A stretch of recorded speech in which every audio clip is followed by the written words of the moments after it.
To a developing story now. All eyes are on the State House. 11 Indiana electorals casting their votes for president, and no shock here in Indiana, everyone voting for Donald Trump, following exactly what Indiana voters decided. But there was no shortage of protests. Some people urging those electors to vote for someone else. Our TV6's Derek Thomas following this story for us today. He's joining us now with a look at where everything stands. 2 hours were set aside for the votes to be cast, but it didn't take that long. It was over in about an hour. Rise up! Rise up for the working poor! Rise up! What won't be over for a long time will be those who do not want a Trump administration. I don't think Trump is bigger than America. And so for that reason, I'm hopeful. You're hopeful of what? That in 4 years' time, people will see him for what he is and he'll be gone. The electors were sworn in by State Supreme Court Justice Mark Massa.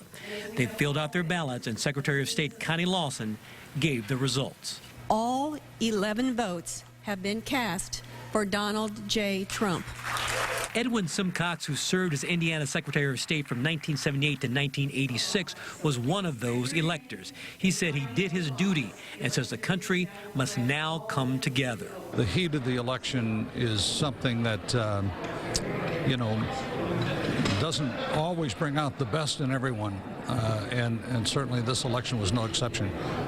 But I do think that there will be healing taking place after today. One of the people celebrating this day is the brother of Vice President-elect Mike Pence. I'm very proud of my brother.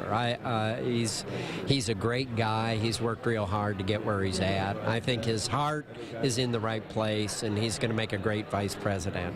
Simcox said he received 100,000 emails about his vote. Needless to say, he stayed the course. He did not change his vote. Derek Thomas, RTV6.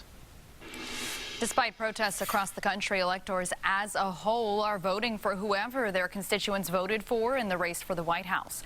But there are two exceptions, and it has nothing to do with President-elect Donald Trump. At least 2 electors in states won by Hillary Clinton voted for Bernie Sanders instead. In Maine, an elector voted for Sanders, saying it was a message to Sanders supporters they had been heard. But he had to change his vote to Clinton because his vote was ruled improper. Trump is now poised for official victory.